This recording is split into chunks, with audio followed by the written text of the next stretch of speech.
All right. Well, thank you for being with us tonight, everyone. My name is Zach. I use he, him pronouns, and I'm an organizing strategist with ACLU National. I work closely with our team at the ACLU of Minnesota and our amazing volunteer leaders all across the state. And I lead our 287G organizing program in Candy, Ojai, Crow Wing, and Cass counties. We're glad that you're here tonight because we need every single one of us. Before we get started, I want to go over some tech notes and housekeeping. If you're having tech issues, please drop a message in the Q&A box and a team member will help you out. For closed captioning in both English, Spanish, and other languages, click the CC button at the bottom of your screen and then click Show Subtitles.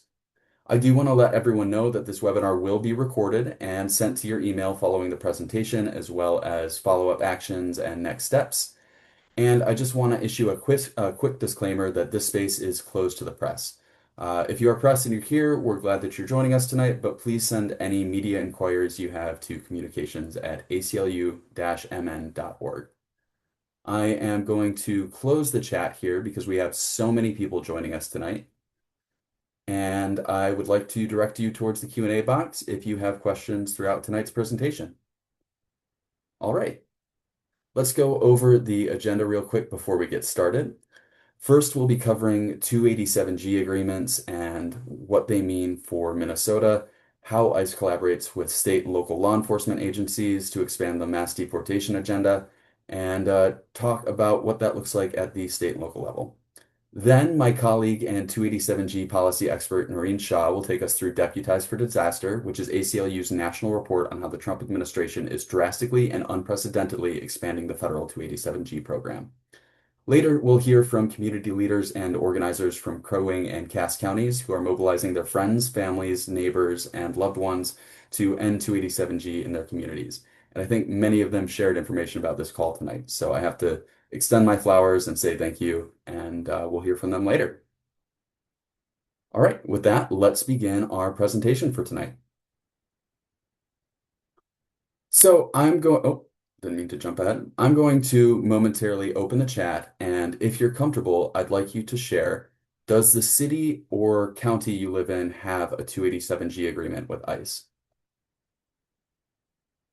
And if you don't know the answer, that's all right, because we'll go over affected counties later in the presentation.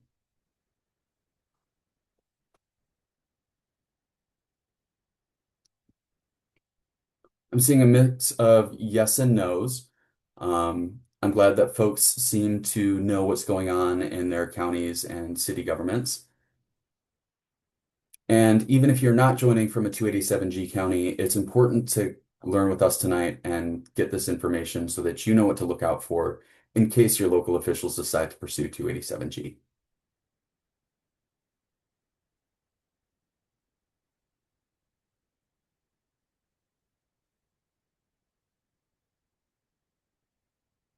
Seeing a couple different scenarios. All right, thank you for sharing, everyone.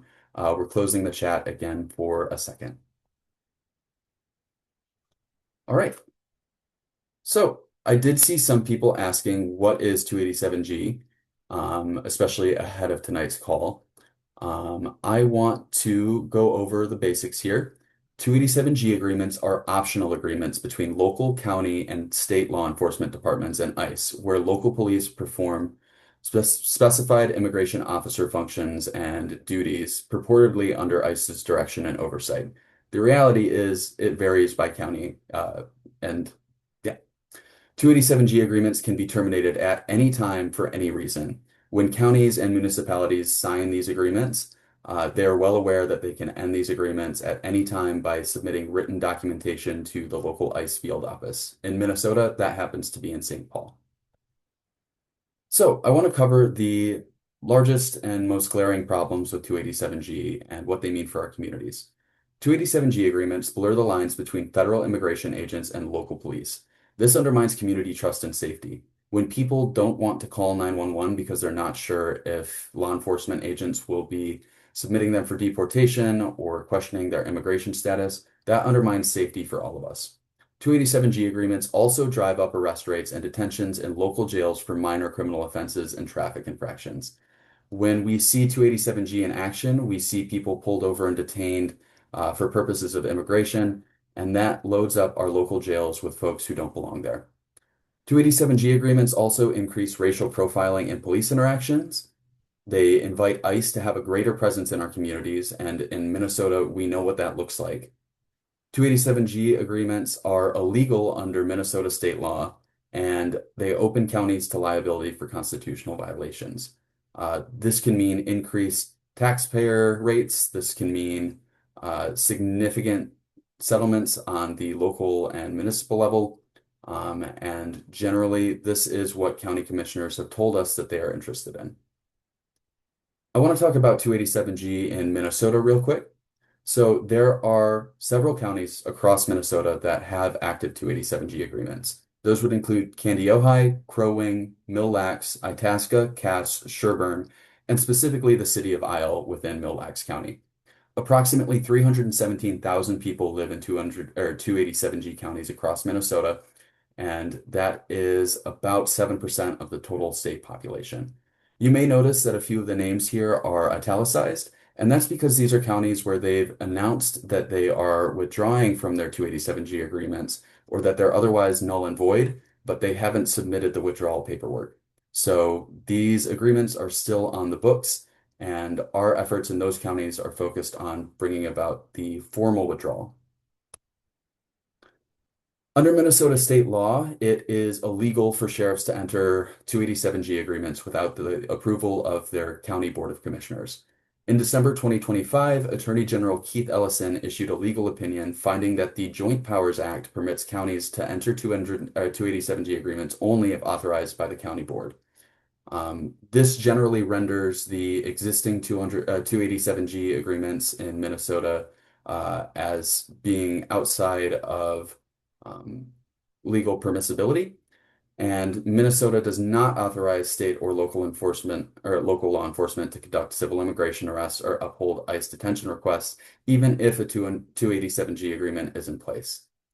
Some counties have standing 287G agreements, like we mentioned, but have declared them null and void in the wake of Operation Metro Surge, and we will talk about what it takes to formally end those agreements a little bit later. I want to go over the state of play and some of the challenges we've issued to 287G across the state. So counties that have withdrawn from 287G include Jackson, which pulled out in December 2025 by their own volition, Freeborn County, which we are currently suing on behalf of 4 taxpayers, Cass and Itasca, who have declared their agreements null and void, and Sherburne, which is not on this list, has said publicly that they don't have a 287G agreement, but they are listed on ICE's records. We're currently conducting advocacy campaigns in Candy, Ojai, Crow Wing, and Cass counties, and we'll talk about what that looks like a little bit later. And if you live in a 287G county and you'd like to be plugged into ongoing organizing, or if you don't see your county on the list of advocacy campaigns, please reach out to us because we'd love to expand our efforts on the ground. So in December 2025, ACLU of Minnesota filed suit on behalf of 4 taxpayers in Freeborn County, arguing that 287G agreements under state law are illegal and the risks to civil liberties and civil rights are illegal and expose taxpayers to severe undue liability. And then in February of this year, ACLU of Minnesota played a large role in supporting HF 3413, which was a bill that was introduced to prohibit all immigration enforcement agreements at the local, county, and state levels. Unfortunately, this bill failed by 1 vote in committee, but had it been introduced before Operation Metro Surge and before all of the advocacy around immigration, we don't believe that it would have been that close. So this shows that legislators are paying attention and are close to acting. So we will continue the fight in the next legislative session in 2027. All right. With that, now that we've covered 287G agreements in Minnesota, I want to take a look at the picture nationwide. How and why Minnesota fits into the Trump administration's broader mass deportation agenda. In February, ACLU National issued a report on the expansion of the 287G program, and we're going to go through the report and talk about some of the findings. I'd like to extend a warm welcome to my colleague, principal author of Deputized for Disaster, and the Director of Government Affairs in the Equality Division at ACLU National, Noreen Shaw, to discuss the report's findings with us. Thanks so much, Zach. Hi, everybody. It's good to be with you. I want to make sure that everybody can look at this report. And I know Zach's going to share it. I'm going to share it again, and I'm going to throw up my screen. And as Zach mentioned, I'm the director of our immigration team here at ACLU National on the policy and advocacy side. And what that means is I spend a lot of time thinking about what the Trump administration is planning, what's coming, and where should we be getting ready for threats, and what can we do, especially at the state and local level, to prepare our communities and protect our communities in what is really an unprecedented onslaught that many of you know all too well from your firsthand experiences. So let me go ahead and share my screen right here.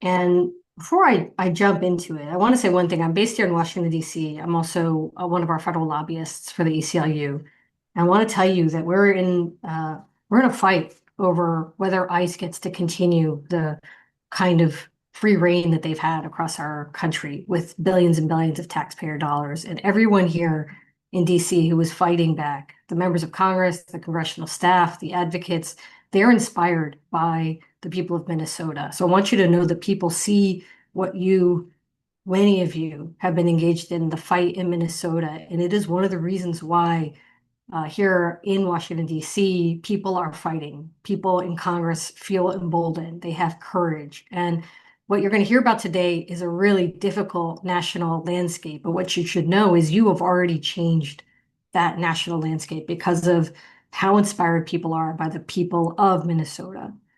So let's talk about why 287G matters. The Trump administration wants to deport more people than any prior administration. They've actually said they want to deport 100 million people. And if they were able to do that, it would fundamentally reshape American life. Of course, it's really hard for them to deport that many people. Even as much as ICE has grown, they aren't big enough themselves. Now, Stephen Miller, who is White House Deputy Chief of Staff and is this individual who's really the architect of the mass deportation drive, he has a plan, and it's pretty clear. He wants more boots on the ground. He wants more space to detain people. He wants more people to be subject to deportation. So he's stripping people of status or denying people renewal of their current status, whether it's DACA, which is a benefit for Dreamers, or TPS, temporary protected status, which he's stripping of hundreds of thousands of people. He's also trying to increase deportations to countries that people have no connection to. And finally, he's using fear, and he wants people to be afraid to push back. So all of this works together to allow them to get to their ambition of deporting as many people as possible. And I started with that first one, the boots on the ground. That's what the 287G program is about. That is why it's expanding. So when you think about why is ICE trying to partner with all these localities in Minnesota, it's because they want more boots on the ground. They have the money now to do quite a lot. They have 170 billion that they got last summer from something called the One Big Beautiful Bill Act. Right now in DC, in Congress, they're debating another avalanche of money. It could be up to $140 billion on top of this $170 billion. Another kind of blank check to ICE and Border Patrol with really no constraints.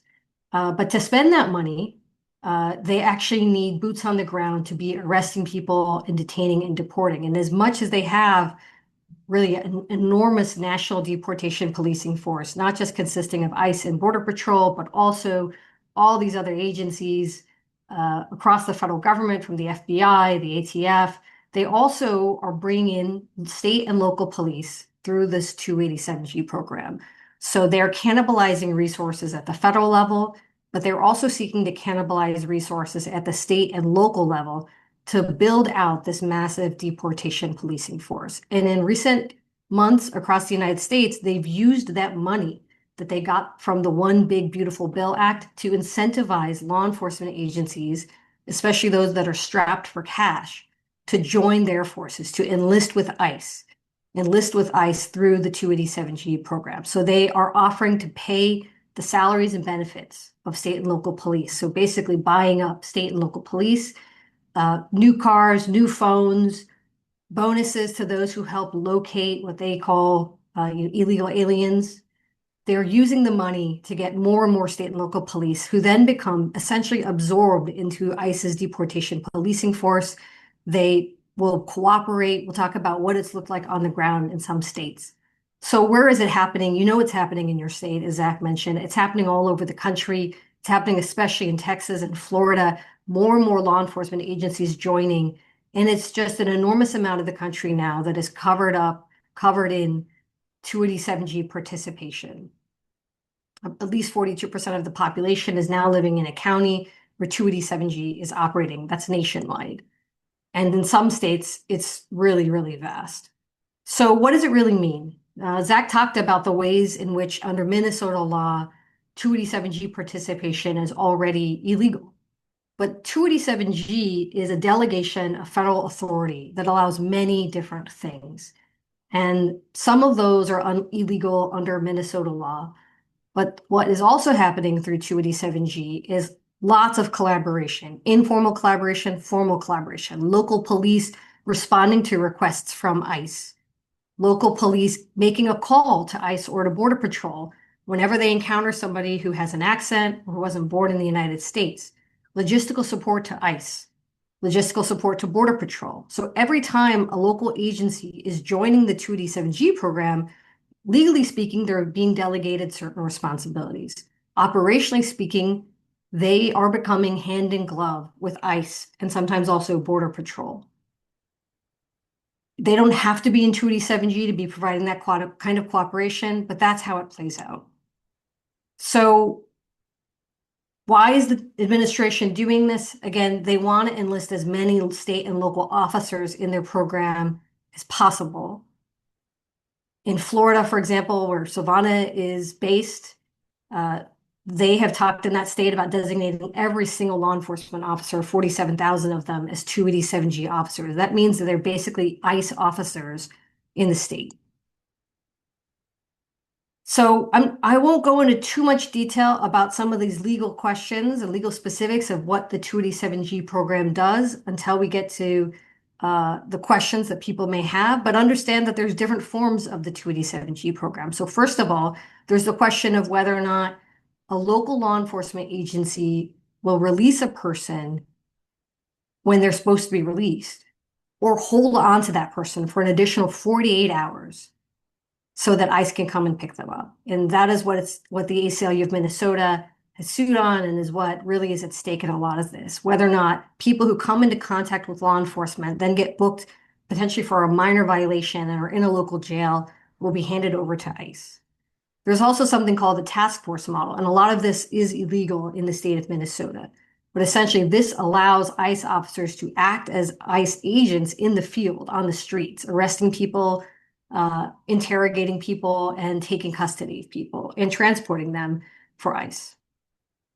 And a few models of the program that take place in the jail, and some of these are the ones that are in Minnesota right now.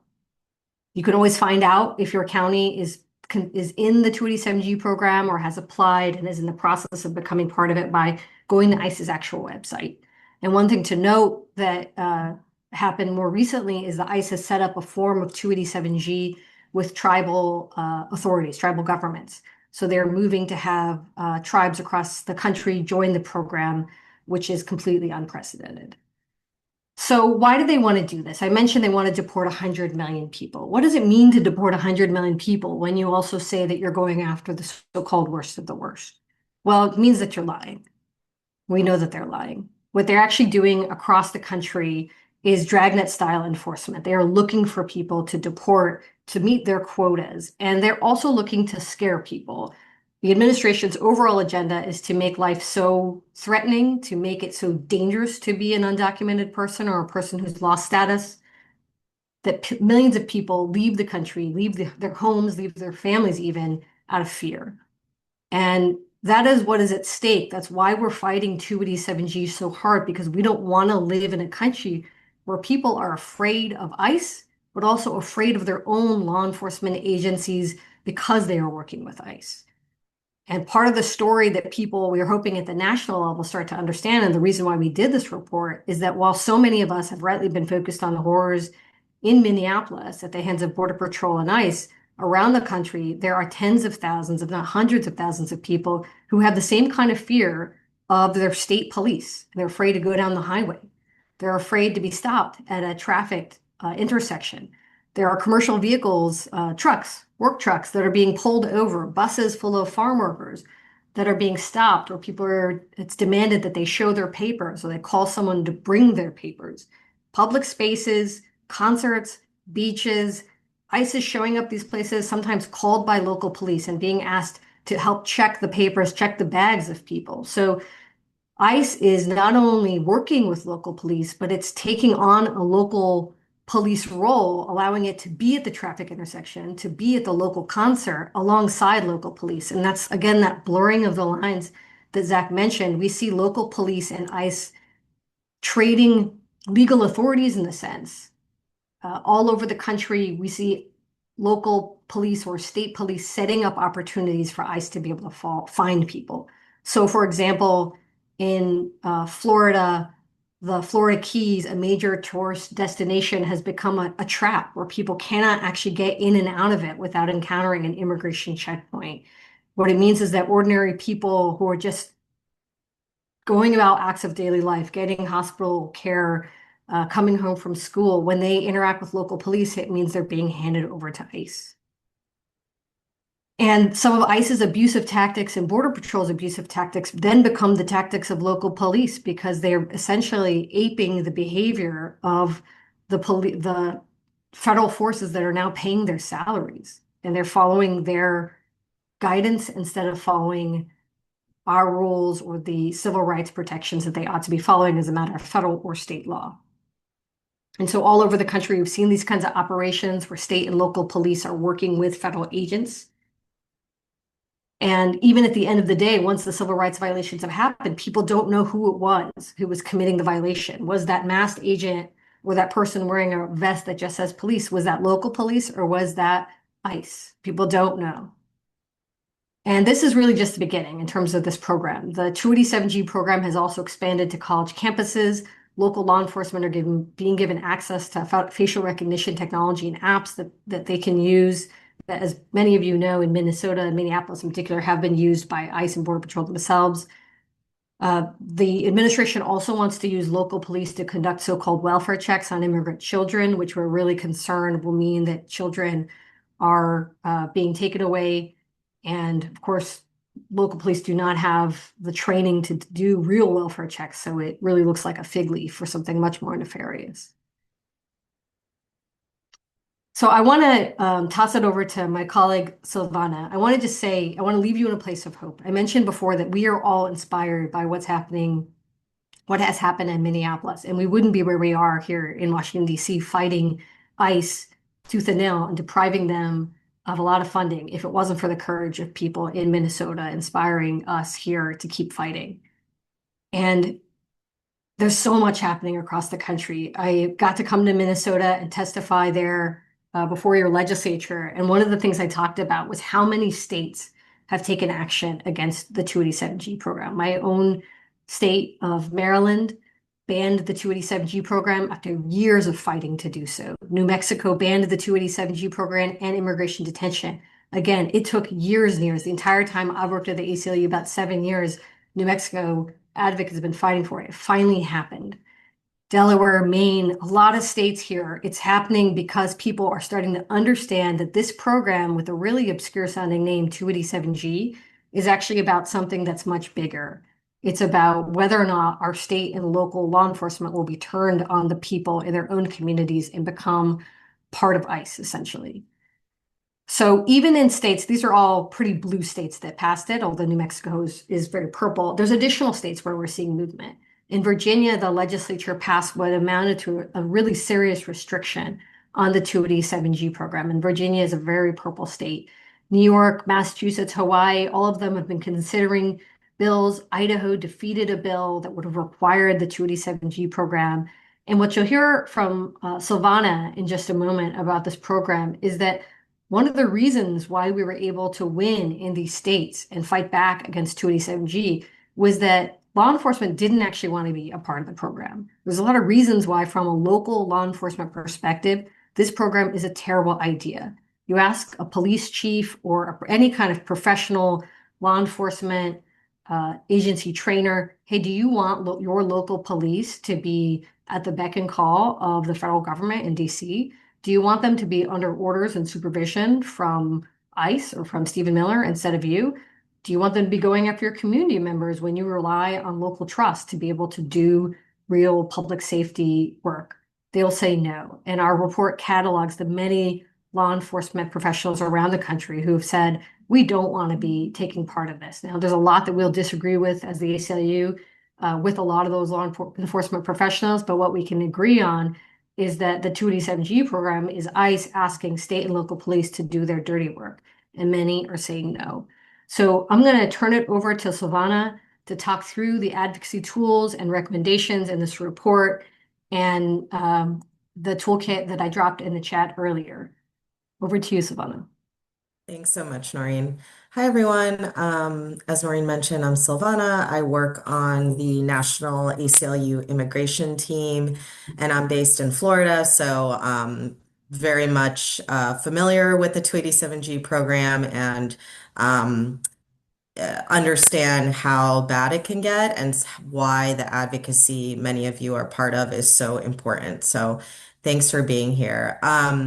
So wanted to talk about the toolkit real quick that we developed that was dropped in the chat as well. And really, this is something to support you all on your state and local 287G advocacy. So we very much understand that your local environment is, going to be specific and you need tailored materials, resources, and messaging that is going to be most effective in your community.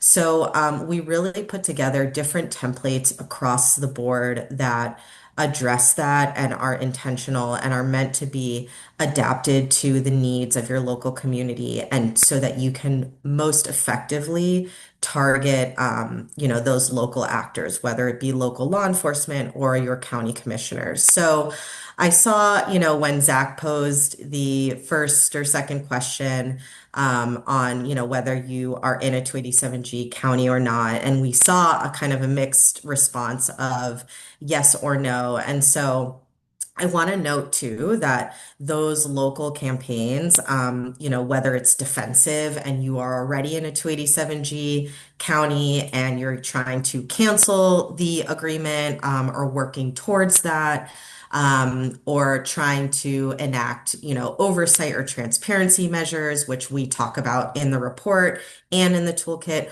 Or if you're in a county that doesn't have a 287G agreement and you're thinking about, how can I prevent this in the future? I just want to note that there are things in both the report and the toolkit that can help give you resources to, address those two different scenarios. So thinking about the toolkit first, we have a set of template letters that are based on different political environments. So we say, red states or purple states, but really, if you could go back one, those are meant for, you to think about what makes sense in your community. And we have those addressed to those different local actors, such as, to a county commission versus a sheriff. And we have letters that can be adapted from different entities as well. So it can be a community letter, it can be from an advocacy organization, from constituents, etc. So those letters are a really great starting point to initiate engagement if that's what you want to do, within your community. Then we also have policy models. So I talked about, the defensive versus proactive, depending if you're in a 287G county or not. So we actually drafted a template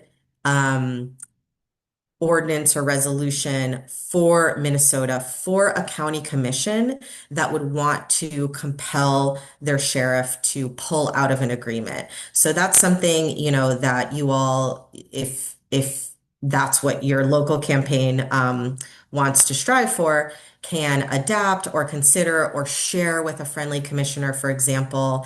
And we shared a copy of that with Zach if that's something we want to share. And then, again, on the proactive side, if you're not in a 287G county, as an example, you could ask your jurisdiction to pass a proactive resolution affirming they wouldn't enter into the program, for example. And, that can include different measures too. So, really there's work, no matter where you live, there is potential work to do, advocating against the 287G program. We also have policy models and suggestions in the toolkit and the report around transparency and oversight, and essentially making it very burdensome for a county to be in this program or to consider being in this program. So I want to flag that as well because, there may be certain counties or political environments that canceling an agreement may be more challenging or take a lot of time. And so these are things to consider in the interim or as an alternative, being realistic about your political environment. And that's going to be very specific. And, the folks that live in that place are going to know what's most feasible, right? So we wanted to provide those different options as well.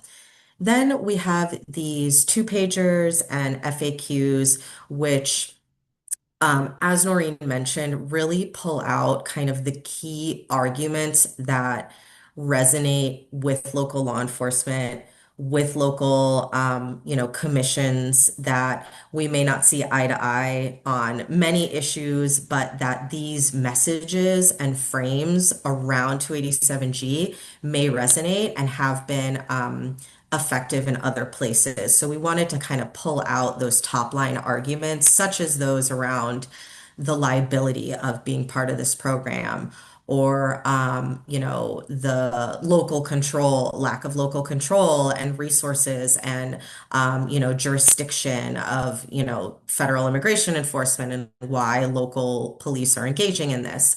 And then some frequently asked questions as well that are things that we've seen across the country and kind of address pushback from local sheriffs and commissions. Then we talk about the related litigation. Of course, as Zach mentioned, there is Minnesota specific litigation to cite, but we also wanted to note other litigation related to this program and generally the liability around doing federal immigration enforcement and being embroiled with ICE. And then we have a lot of messaging guidance. So I talked about some top line points, but we also have much more in-depth messaging on various topics. So ranging again from liability and the risks of racial profiling all the way to, different human rights arguments, et cetera. So it's really a place to, look through and take what messages fit your community best. And then finally, we have additional resources in the toolkit. Some, the sheriff's quotes that Noreen mentioned. So, those arguments that we've heard from sheriffs and that are out there and public, we compiled those quotes into one place. And that has been very helpful for advocates to share with other law enforcement that they may be talking to in their states. So that's just a general overview of the toolkit. Again, it's a starting point. We know that we're about to hear from Hallie and Sherry more on what the organizing in Minnesota has looked like. And so this is meant to support that ongoing work and, to help think about what might make sense in different places as well. So I'll stop there and pass it back to Zach. Thank you. Thanks so much, Silvana and Noreen, for this comprehensive and frankly all-encompassing look at the Trump administration's rapid expansion of the 287G program.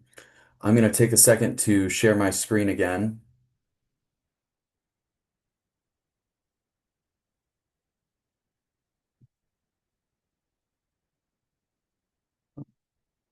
One moment. There we go. All right, perfect. So yeah, thank you, Noreen and Silvana, for covering all of this, what this means in the national context, and some of the tools and recommendations that we hope folks leave this webinar with tonight. It's really difficult to reckon with the sheer size and scale of this deportation agenda, and that our state and local law enforcement agencies in Minnesota are still collaborating with ICE after everything that we saw with Metro Surge. I think a lot of us feel called to think about all the families and communities that have been caught in the dragnet and how many lives have been upended or terrorized or even lost. But I also think about the power of community organizing and how neighbors came together to look out for and defend one another, and that's what pushed ICE out of the Twin Cities. I think about how people learned and taught each other new skills and tactics for rapid response, for mutual aid, for constitutional observing, and for supporting those who were targeted under occupations like these.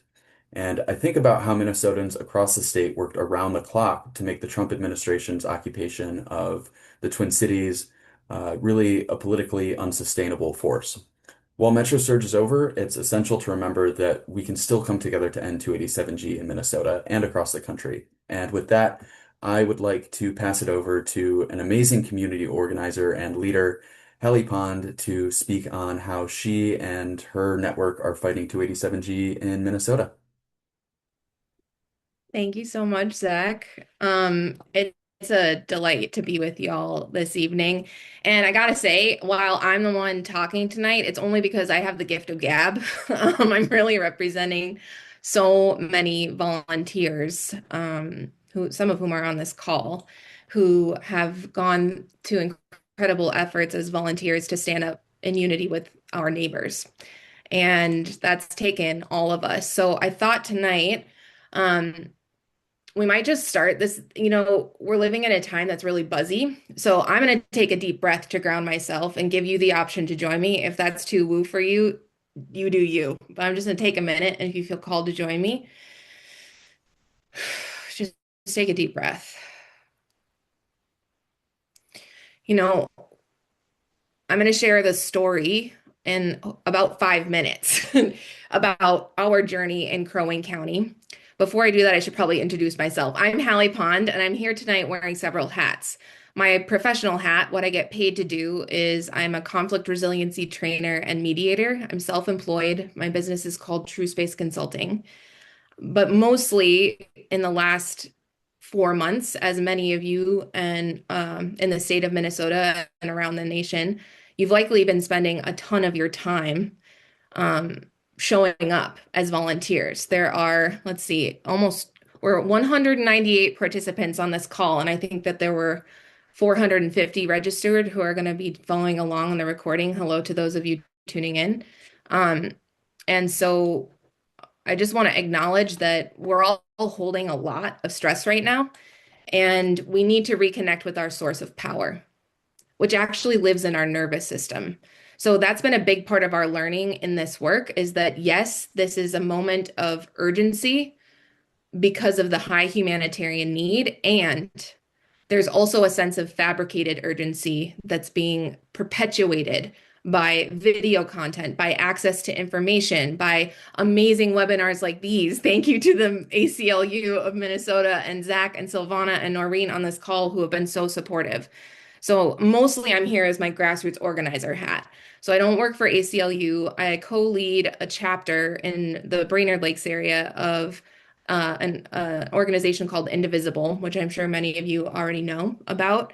And my core team member, Sherry Olson, wasn't able to be with us tonight just due to technology stuff. So I'm really doing my best to represent her in this too, because she's done some phenomenal work and has set up an organization called Northern Neighbors, which is entirely built around offering services for our immigrant neighbors. So channeling donations to mutual aid, so providing legal support. So a lot of this is her too. So let me just tell the story.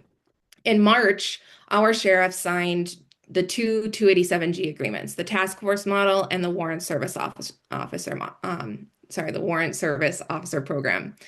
And then in April, Sherry had the foresight to host a constitutional observer training, and we created a forum, an educational forum, and brought in an immigration attorney to share what she knew about 287G and what she was seeing. So again, I want to reiterate the power first is within ourselves and our ability to regulate our nervous systems to make good choices, or not just good choices, but the most logical, well-reasoned choices. We cannot make the best choices from a place of being reactive. So we have to ground in ourselves first to be responsive. So that was a great decision that Sherry made, and a bunch of community members came to that in Brainerd. And then in the summer, our county signed an intergovernmental service agreement, which basically contracted jail beds in the Crow Wing County Jail and held those beds and reserved them for ICE detainees. And so thankfully, because of the relationships that Sherry had cultivated in the jail, able to build some really meaningful programming to connect directly with folks who are being detained there and get them the services they needed. In December, Ellison issued that legal opinion saying, hey, sheriffs, you can't sign that unilaterally. And then in January, as we all know, ICE invaded Minnesota. But at the end of January, the spotlight was really on the metro, and rightfully so. It was a massive invasion. But there were also ICE agents coming to Brainerd, the Brainerd-Baxter area, and other rural communities that are much smaller. So that happened at the end of January. And really, there were sheriff's deputies, along with ICE agents, that surrounded a beloved Mexican restaurant called El Potro. And they went into that restaurant with 2 warrants and left with 4 people.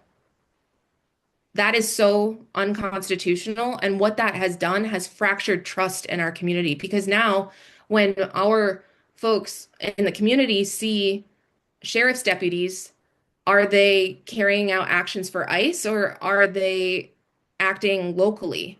And are the actions that they're taking, are those covered by federal dollars, or is that coming from our local taxes that we're already strapped in local communities in need of resources? So, this fracturing of trust mobilized a team into action. We held a vigil outside the jail and partnered with local media to really bring a spotlight and sang those beautiful songs that Minnesotans created, about singing loud so that they could know that they're not alone, and those who might be detained there wrongfully. And a local hub of community members built an action team to organize regular presence and coordination to speak at county board meetings, expressing their discontent and encouraging the board to vote on this because they still haven't. And the ACLU enabled that click to send templated email for any community members who wanted to express their dissent but didn't know how or what to say. We were able to post that link on Brainerd Lakes Area Indivisible's website for individuals to express their dissent with as little friction as possible. And, this work is ongoing, right? And it takes all of us in our unique strengths and wisdom to just show up. So really what I want to leave you with is power is power. Power equals organized people plus organized money. And under the organized people thing, I believe that personal power is agency. And agency comes from a regulated nervous system, from learning about what these things are and reading the documents for ourselves and building networks and relationships of trust. And then I'll give that last one is really the trust piece. Relationships rooted in trust is what has enabled this work to grow as quickly as it has. So I will stop talking now because I imagine that you might have questions. And I know Zach has some things to close out. So thank you so much for this opportunity. And if you're looking to learn more, definitely reach out to the ACLU.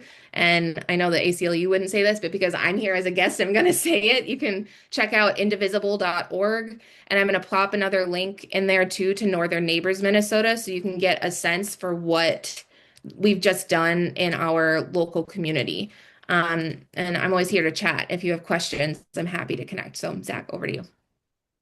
Amazing. Thank you so much, Hallie, for the incredible movement that you and Sherry and everyone else in Crow Wing and Cass and across the state are building, and for the recommendations and the groundwork that you've shared with us tonight. All right. Now that we've covered 287G in Minnesota and nationwide, how it fits into and supports the Trump administration's national mass deportation agenda, and how we can take steps to end these agreements, I want us to take a few minutes to think about how we can build power and momentum. And like Hallie said, organizing is power plus money. And when you're organizing as an individual, agency is key. So I'm asking all of us to take action together tonight. We just dropped a link to the toolkit in the chat, and that's a great place to start. It's a phenomenal resource about what comes next, or maybe what comes first if you're not aware of any other organizing efforts in your county. And I want to share 3 points here for things that could guide your advocacy moving forward. So I'd like you to share with others the information that you learned today. Speak to your friends and neighbors about what you learned here tonight. As we have found out through a lot of our organizing, most people don't know about the 287G program. And the first step to community transparency and accountability is getting educated about what's happening. Then, like Hallie mentioned, you can join a local community organization or start one with your neighbors, friends, family, or coworkers. If you bring people into the movement and they bring people into the movement, you're on your way to building a successful public pressure campaign. And like Noreen and Silvana said, sometimes this can take a long time, but there's never a better time to start than now. And then lastly, please research your county commissioners and sheriff's positions on ICE and 287G. If you live in a 287G county, how can you or the people you know put pressure on the commissioners and sheriffs? Think about who holds important relationships in your county and what influences the decision making. If you don't live in a 287G county, now's a great time to learn about your county commissioners and sheriff's positions on immigration, ICE, detention, federal cooperation. Keep an eye out for their statements, press releases, and actions on these issues, and make sure that you monitor local news or county press for new information about potential 287G agreements as they pop up.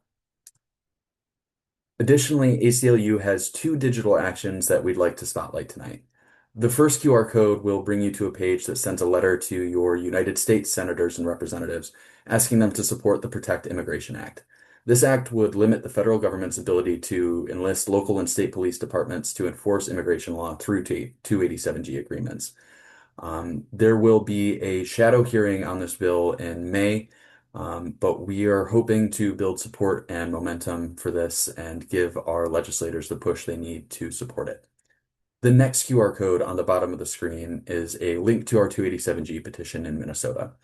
We're asking you to add your name to this list to make your voice heard, but also this petition is a great way for us to leave this call and be able to identify folks in the community who are interested in getting involved with anti-287G advocacy.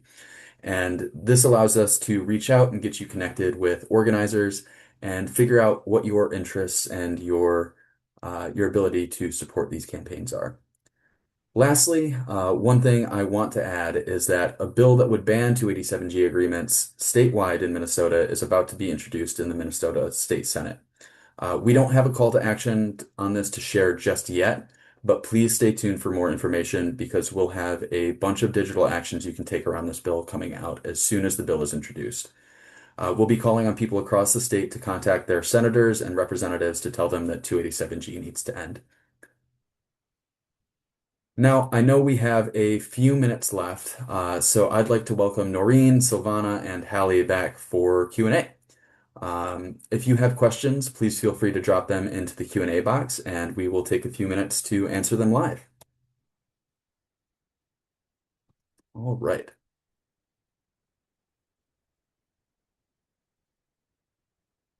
I've got a question about whether or not this is actually a deportation effort or a detention effort.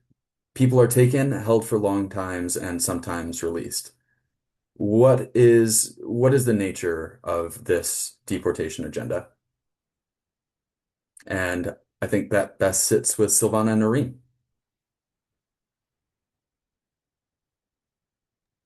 I can answer that. I mean, I think it really makes sense to think about um, detention and deportation as being really hand in hand. So when a person, what they would like to happen is that they are able to bring more people into a deportation pipeline.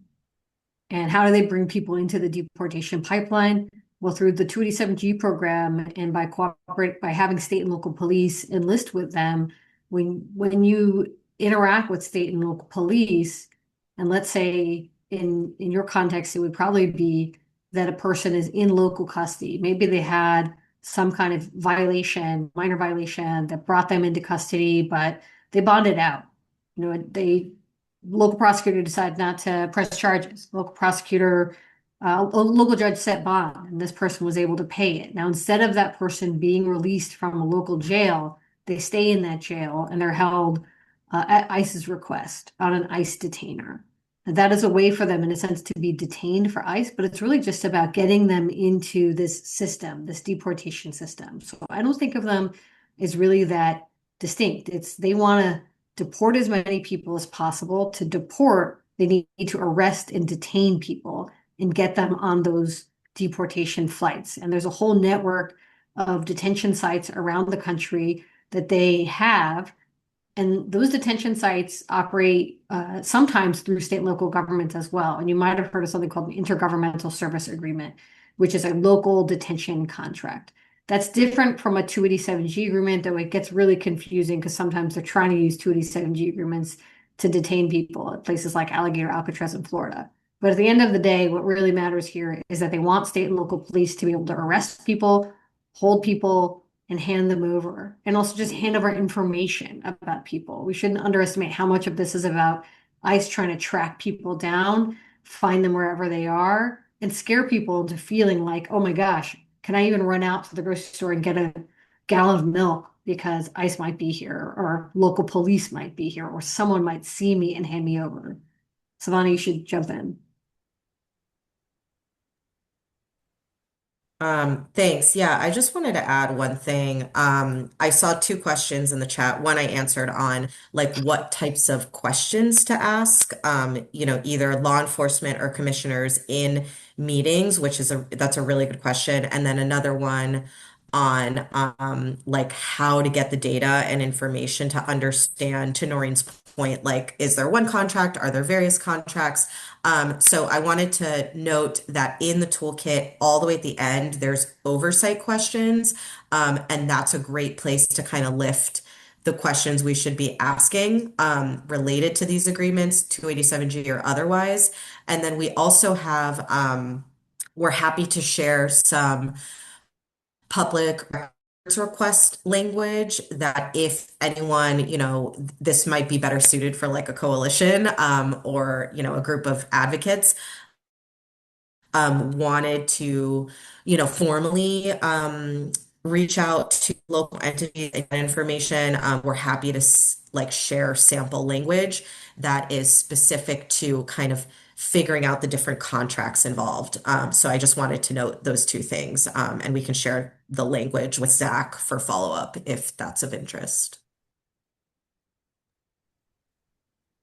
Thank I you. might also, sorry, just one layer of context too. We've been hearing from detainees whose primary language isn't English that they've been tricked into signing self-deportation forms, which make it really challenging to, and almost sometimes in some cases impossible to reverse. So that's just been another thing that we've observed in our jail. Thanks, everyone. That was a really solid answer, and I hope the person who asked is feeling pretty good. Hallie, this is a question for you. What documentation in Crow Wing have you gathered that has helped you to sway the county or move other folks to activism? Yeah, so when we started organizing, the click to send email was really helpful because There were some replies that people received from those. And so in our action planning, we all got, before anyone responded, we came together to compare notes to see what commissioners were saying to different people. And then we also leveraged the web of networked relationships. So like me, I'm a pretty public face for Indivisible. And what the sheriff might tell me in a private meeting, he probably wouldn't even take a private meeting with me, but he might take a private meeting with somebody who he's been friends with in the past and might reveal different kinds of information.